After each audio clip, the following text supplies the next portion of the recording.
देवभूमि के पुरातन पहाड़ पर राजा ने बसाया सनातनी संस्कृति का गढ़। देवालयों के नगर में पाताल को जाने वाली 4 प्राचीन सुरंगों का क्या है राज? कुल देवी ने दिया एक छत्र राज का आशीर्वाद। राजा ने किले पर लहरा दिया भगवा ध्वज।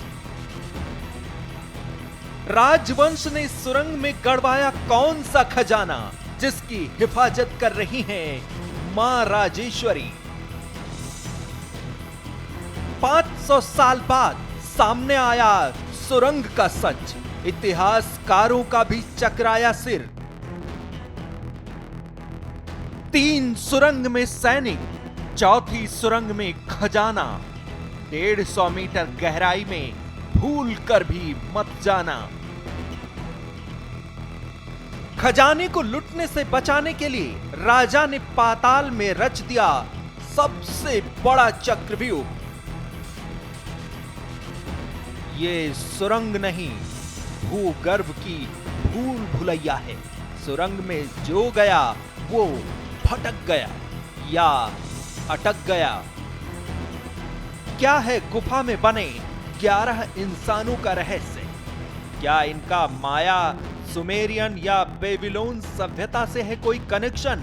देवभूमि उत्तराखंड का जिक्र धर्म ग्रंथों में कई बार हुआ है। 4 धामों से लेकर प्राचीन मंदिरों तक सनातनी संस्कृति को संजोने वाली यहाँ की पवित्र धरोहरों का पौराणिक इतिहास रहा है। लेकिन पहाड़ों के इस प्रदेश का ऐसा भी एक इतिहास है जो वक्त की आंधी में कहीं धुंधला पड़ गया और अतीत के पन्नों में दफन होकर रह गया। इतिहास की किताब पर चढ़ी उस धूल को हटाया है ASI यानी भारतीय पुरातत्व विभाग ने। नमस्कार, मैं हूं संजीव चौहान और आप देख रहे हैं रहस्यम।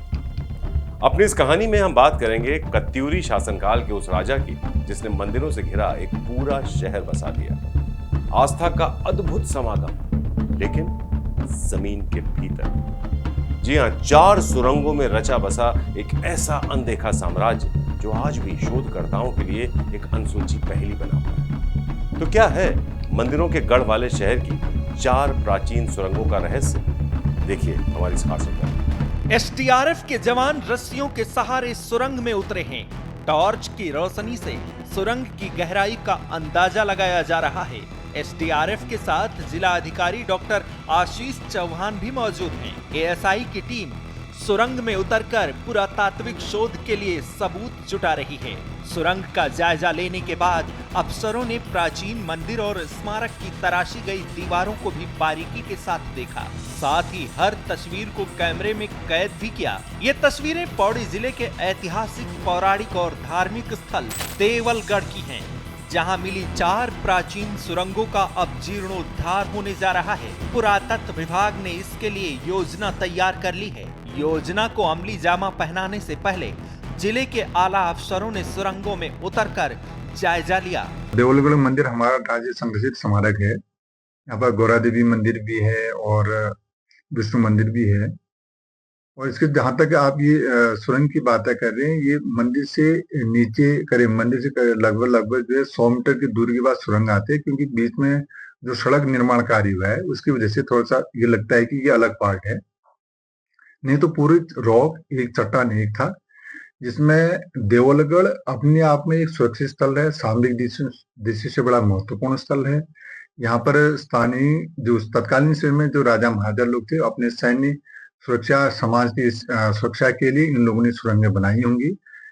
वर्तमान समय में जो हमने देखा था उसमें 4 सुरंगें हैं। 4 सुरंगें, कोई 50 मीटर लंबी है, कोई 100 मीटर लंबी है, कोई 150 मीटर लंबी है। इन सबके अलग अलग मुहाने, किसके 2 मुहाने, किसके 4 मुहाने, किसके 3 मुहाने निर्मित हैं और उसके अंदर आने जाने के लिए सीढ़ियां निर्मित हैं। सरकार ने अब देवलगढ़ क्षेत्र को धार्मिक पर्यटन स्थल से जोड़ने की कवायद शुरू कर दी है। ये धरोहर अब ASI के संरक्षण में है। जल्द ही इतिहास में दिलचस्पी रखने वाले और पौराणिक मान्यताओं पर विश्वास रखने वाले लोग इन गुफाओं की सैर कर पाएंगे। ASI भले ही सुरंगों की गहराई में उतर गया हो, लेकिन इन सुरंगों में कौन कौन से रहस्य छुपे हैं, इन पर से पर्दा उठना अभी बाकी है। क्योंकि जितनी गहरी ये गुफाएं हैं, उससे भी गहरा इन गुफाओं का राज है, जो अचानक दुनिया के सामने प्रकट हुआ है। अब चुनौती है इन गुफाओं से जुड़े रहस्यों को समझने की। तो गुफाओं के ऐतिहासिक पहलुओं को तो पुरातत्व विभाग और इतिहासकारों ने दुनिया के सामने रख दिया, लेकिन अभी भी कई ऐसे राज हैं जो इन गुफाओं के भीतर पाताल की गहराई में दफन हैं। सदियों पुरानी इन गुफाओं के गर्भ से जुड़े ऐसे कई सवाल हैं जिन्हें अब भी अपने जवाबों का इंतजार है। क्या इन 4 गुफाओं में कोई बेशकीमती खजाना दबा है? क्या गुफा के भीतर कोई खुफिया तहखाना है? क्या इन गुफाओं को राजा ने अपनी हिफाजत के लिए बनवाया था? क्या ऐसी और भी गुफाएं देवलगढ़ और उसके आसपास मौजूद हैं? इस तरह के ढेरों सवाल हैं जिनका जवाब हम तलाशने की कोशिश करेंगे इस खास शो में। लेकिन इन सबसे पहले आपको देवलगढ़ और यहाँ की इन प्राचीन गुफाओं के इतिहास के बारे में बताएं। उत्तराखंड के 52 गढ़ों में से एक गढ़ है देवलगढ़, जिसे कांगड़ा हिमाचल प्रदेश से आए देवल नाम के राजा ने बसाया था और फिर कत्यूरी राजा अजयपाल ने सन 1512 में यहाँ अपनी राजधानी स्थापित की। कत्यूरी शासनकाल के राजा अजयपाल ने इस गढ़ में 4 प्राचीन सुरंग बनवाई थी। इसके अलावा राजा अजयपाल के शासनकाल के कई और साक्ष्य भी इस क्षेत्र में पुरातत्व विभाग को मिले हैं। ये जगह कभी राजा का न्यायालय हुआ करती थी, जिसे सोम का मांडा भी कहा जाता है। न्यायालय की दीवारों पर कोई प्राचीन लिपि भी देखने को मिलती है, जो ये प्रमाणित करती है कि चांदपुर गढ़ी के बाद देवलगढ़ राजा अजयपाल का गढ़ रहा। राजा अजयपाल ने यहाँ अपनी राजधानी बसाई और गढ़वाल क्षेत्र पर एक छत्र राज भी किया। गौरा देवी और राजेश्वरी के उपासक राजा के राजवंश के कई साक्ष्य यहाँ पुरातत्व विभाग को मिल चुके हैं। इसलिए राजा का ये गढ़ मौजूदा वक्त में एएसआई के संरक्षण में है। जो भी सैनिक उस समय आता जाता होगा या दुश्मन पर नजर रखता होगा या नीचे से गधेरे से जो नौला गधेरा है, नौला गधेरे से पानी ऊपर ले जाता होगा, तो अपने दोनों कंधों में सामान लेकर के सीधे जा सकता है, ऊपर नीचे चढ़ उतर सकता है। लेकिन जो बीच की एक सुरंग है जिसमें सामान्य रूप से सभी लोग सामान नहीं ले जा सकते हैं, चढ़ उतर सकते हैं, लेकिन सामान नहीं जा सकते हैं। उसकी जो सीढ़ियां हैं बहुत ऊंची बनाई गई हैं। उससे ऐसा प्रतीत होता है कि केवल सैनिकों के लिए आने जाने के लिए ऐसा किया गया होगा। और जो 3 अन्य जो सुरंग है उसमें दोनों कंधों में सामान लेकर ले जा सकता है। सभी 4 सुरंग की अगर हम सफाई कर लेते हैं, सफाई करने से हमें एक तो धार्मिक पर्यटन बढ़ेगा, स्थानीय लोगों को रोजगार मिलेगा, ऐतिहासिक या पुरातत्व महत्व की जहाँ भी हमारे इस प्रकार के स्मारक हैं, धार्मिक पर्यटन को बढ़ावा दिया जा रहा है। तो गढ़वाल राजवंश की कुलदेवी मां राज राजेश्वरी के मंदिर में स्थापित श्रीयंत्र को राजा अजयपाल ही यहाँ लेकर आए थे। इस श्रीयंत्र की पूजा यहाँ आज भी विधि विधान से की जाती है। देवलगढ़ में भैरव मंदिर, दक्षिण काली मंदिर समेत कई छोटे बड़े मंदिर मौजूद हैं। इसके अलावा देवलगढ़ में 4 प्राचीन सुरंगें भी मिली हैं। ये सुरंगें कत्यूर शासनकाल की हैं। इन सुरंगों की गहराई 75 मीटर से 150 मीटर तक है। देवलगढ़ में मौजूद प्राचीन सुरंगों को वैसे तो काफी पहले ही खोजा जा चुका था, लेकिन अब ये गुफाएं पुरातत्व विभाग की नजर में आई हैं। इस क्षेत्र में प्राचीन गौरा देवी मंदिर, राज राजेश्वरी की प्राचीन मूर्ति और मंदिर के साथ साथ कई शिलाएं भी मिली हैं। कहा जाता है कि कत्यूरी राजवंश इस क्षेत्र में काफी समय तक राज करता रहा। कत्यूरी शासक राजा अजयपाल ने ही मां राजेश्वरी मंदिर को भी यहाँ स्थापित किया, जिन्हें ठाकुरों की कुलदेवी कहा जाता है। अब एएसआई इस धरोहर को एक नया स्वरूप और पहचान देने जा रहा है। मंदिर के पुजारी ने कहा कि सुरंग का जीर्णोद्धार होने से इस स्थल को नई पहचान मिलेगी और इलाके का विकास भी होगा। दरअसल ये सुरंगें जो हैं राजा जयपाल के जमाने की खोदी गई बताई जाती हैं कि राजा जयपाल जब चांदपुर गढ़ी से यहाँ देवलगढ़ में आए, उन्होंने देवलगढ़ को अपने लिए स्थान चुना, तो सामरिक दृष्टिकोण से देवलगढ़ महत्वपूर्ण था।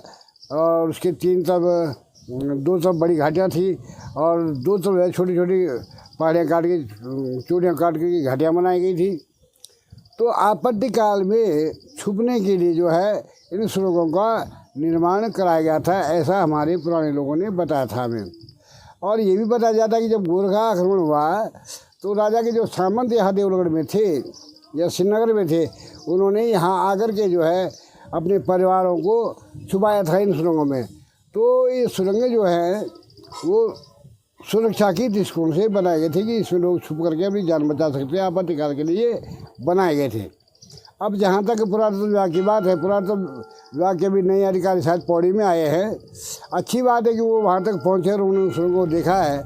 मगर ये सवाल अब भी हमारे जहन में तैर रहा था कि यहाँ के शासकों को आखिर इन सुरंगों को बनवाने की जरूरत क्या पड़ गई?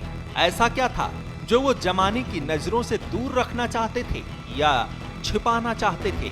उस दौर के शासकों ने कहीं अपने साम्राज्य के विशाल खजाने को दुश्मनों की नजरों से बचाने के लिए तो इन सुरंगों को नहीं बनवाया? क्या वो खजाना अभी भी इन्हीं सुरंगों में कहीं दफन है? या फिर ये सुरंगें दुश्मनों के आक्रमण के समय राजाओं को बचाने के लिए बनाई गईं? या फिर इन सुरंगों में कोई गुप्त अनुष्ठान तो नहीं किया जाता था? ऐसे कई सवाल लोगों के मन में हैं, जिनके जवाब पुरातत्व विभाग भी तलाश रहा है। हालांकि उत्तराखंड में सवालों और रहस्यों को अपने अंदर छुपाए कुछ ऐसी ही सुरंगें या गुफाएं पहले भी खोजी जा चुकी हैं। पिथौरागढ़ के बेरीनाग में भी हाल ही में 6000 साल पुरानी एक गुफा खोजी गई थी, जिसमें आदिमानव के रहने के भी साक्ष्य मिले थे। यहाँ गुफा की दीवारों पर बने चित्र इंसानी सभ्यता के इतिहास की कहानी कह रहे हैं। इससे पहले अल्मोड़ा में 9, नैनीताल में 1 और गढ़वाल क्षेत्र में 3 ऐसी गुफाएं मिल चुकी हैं। ये गुफाएं जितनी प्राचीन हैं, उतनी ही रहस्यमयी भी हैं। गुफाओं का रहस्य जानने की कोशिश तो कई लोगों ने की, लेकिन कोई भी हकीकत की तह तक नहीं पहुंच पाया। आज तक कोई नहीं समझ पाया कि गुफाओं में इंसानों के 11 चित्र ही आखिर क्यों बनाए गए। तो गुफा की दीवारों पर 11 इंसानों की श्रृंखला, मगर 11 ही क्यों? माया सभ्यता हो, सुमेरियन सभ्यता हो या फिर मिस्र या बेबीलोन की सभ्यता, इन सारी सभ्यताओं में 11 नंबर को सीधे तौर पर आध्यात्म से जोड़ा गया है। हिंदू धर्म में भी शिव जी के 11 रुद्रावतारों का जिक्र है। 11 की संख्या को शुभ मानते हुए 11 लड्डू, 11 रुपए चढ़ाने का भी विधान है। यानी गुफा में मिले 11 चित्रों के रहस्य को समझना अभी भी इतिहासकारों और धार्मिक जानकारों के लिए एक पहेली है।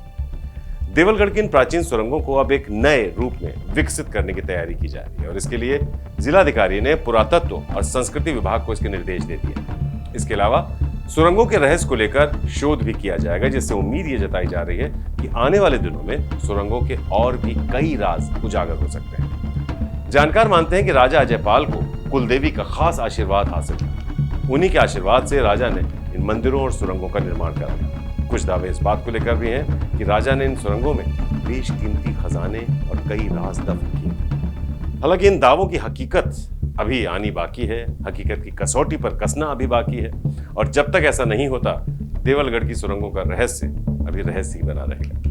तो फिलहाल रहस्य की इस कहानी में इतना ही। हैरान करने वाली ऐसी ही कुछ और कहानियां हम आगे भी आपके लिए लाते रहेंगे। आपको स्टोरी कैसी लगी अपने कमेंट करके जरूर बताइएगा। वीडियो को लाइक कीजिए, शेयर कीजिए, चैनल को सब्सक्राइब कीजिए और पहाड़ों की हर खबर से जुड़े रहने के लिए आप बने रहिए श्रेष्ठ उत्तराखंड के साथ। फिलहाल हमें दीजिए इजाजत। नमस्कार।